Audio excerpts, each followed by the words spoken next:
en tant que groupe,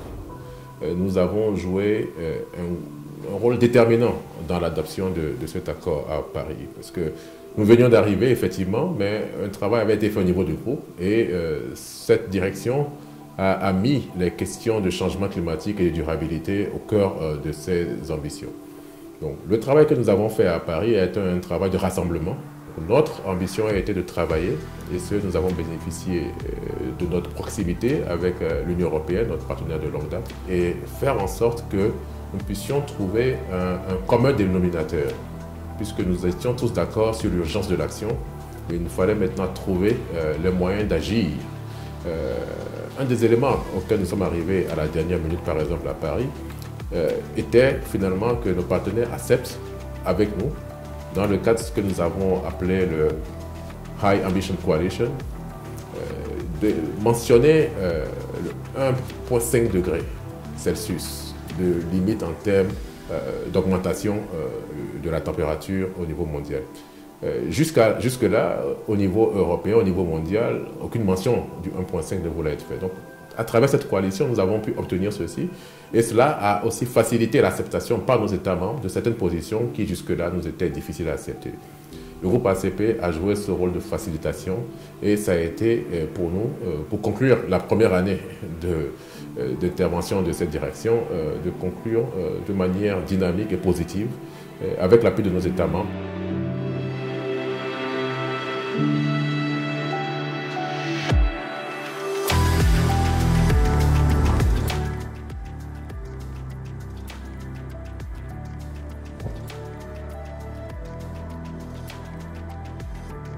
Lorsque nous travaillons avec nos États membres et nos régions, on se rend compte assez facilement que ce n'est pas un manque de volonté qui fait que certaines ambitions ou certaines priorités ne sont pas mises en œuvre. C'est un manque de moyens humains et également d'informations, de données statistiques. À travers le programme de l'Alliance mondiale pour le changement climatique, d'avoir mis à disposition de nos États les moyens, dans un premier temps, de se préparer pour Paris, être en mesure, eux aussi, dans certains cas, de pouvoir mettre sur la table leur contribution nationale déterminée, qui était à l'époque indicative, et ensuite de pouvoir se préparer à participer aux discussions. Ce que nous avons fait en tant que groupe, c'est mettre à disposition de ces États l'assistance technique nécessaire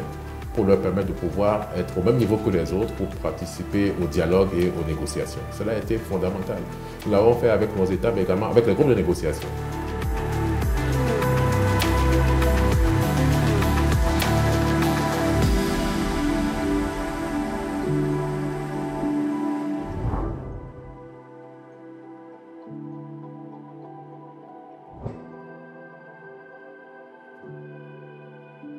Is now how we can interact with the Commission to see the best way to infuse that policy or this perspective, which is to have the first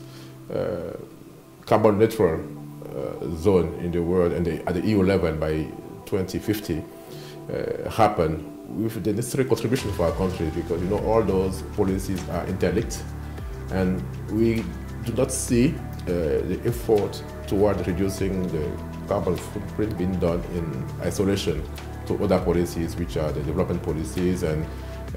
as enshrined in the Lisbon Treaty, there should be a policy coherence, especially when it comes to development cooperation. So we need to see in our collaboration and cooperation,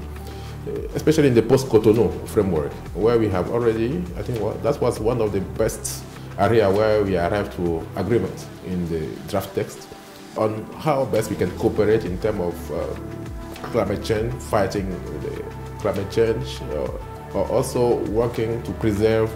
the biodiversity.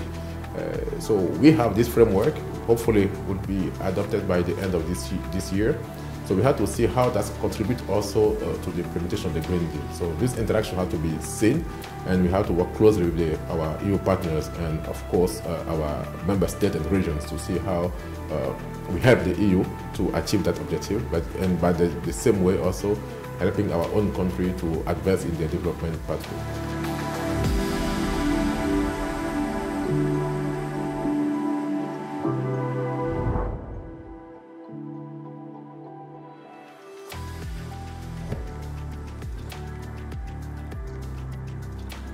following Paris, we committed to do a comprehensive review of the national determined contributions of our member states and see how they can improve in their commitments. Again, because of the limited resources our countries have, and also the possibility to have a common approach to that review. We'll be helping our member states in reviewing their NDCs, see also the commonalities in terms of ambition in those NDCs, which will help us to address them maybe as a package or grouping them together and having better impact in terms of using the means, the limited means that we have at our disposal for that support. But more importantly, I used to mention to some of our leaders when I have the privilege to meet with them that they should not send to the COP negotiations only ministers of environment. What we have ahead of us is something which goes beyond only environment. It's how we see the development of our countries. Now the development has to be green or has to be blue, whichever color you put to it, but it has to take into account your impact on the environment and your contribution to climate change, which has to be limited as much as possible. So our Minister of Finance, of Planning, need to include in our National Development Plan the necessary impact of whichever policy on climate change. So the role of the ACP, helping our member states in the coming years. We just have the renewed Georgetown Agreement. It just come from Nairobi, and where, as follow-up of the decision for our ministers, the Committee of Ambassadors of the ACP Group has decided to create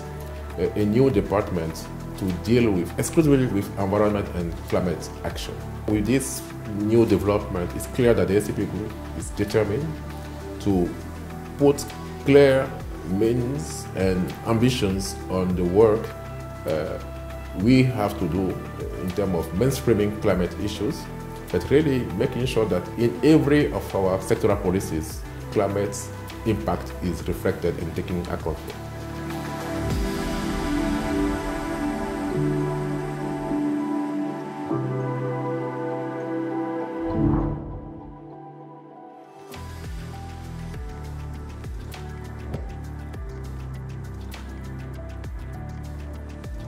Nous sommes d'avis qu'en préparant la COP 26 de Glasgow, nous devons avoir une discussion franche avec les partenaires qui, au-delà de la réforme des différents instruments, le Fonds vert pour le climat, le Fonds mondial pour l'environnement, au-delà de ces réformes, s'asseoir avec des partenaires comme l'Union européenne qui se sont engagés à travers le Green Deal, qu'ils aillent un peu au-delà du travail qu'ils doivent faire en interne, mais également qui comprennent que si on veut réellement avoir un impact sur l'environnement ou limiter le changement climatique, il faut aider les pays qui sont en attente d'un appui de la part de l'Union européenne et d'autres partenaires de ce type à réaliser leurs objectifs. Si nos pays qui sont en développement doivent continuer leur développement en se basant sur le modèle que l'Europe et les États-Unis ont eu sur les derniers siècles, je pense que l'ambition européenne sera largement contrebalancée par l'impact que nous allons commencer à créer. Donc c'est un appel que nous faisons à nos partenaires et c'est un engagement que nous prenons, nous, par rapport à la COP26, de faire en sorte que lorsque nous allons arriver en fin d'année 2020, nous soyons en mesure de réellement justifier que l'engagement que nous avons pris à Paris il y a 5 ans, nous avons non seulement mis tous les moyens pour pouvoir les réaliser, mais également que nous y sommes parvenus, au moins dans une large partie.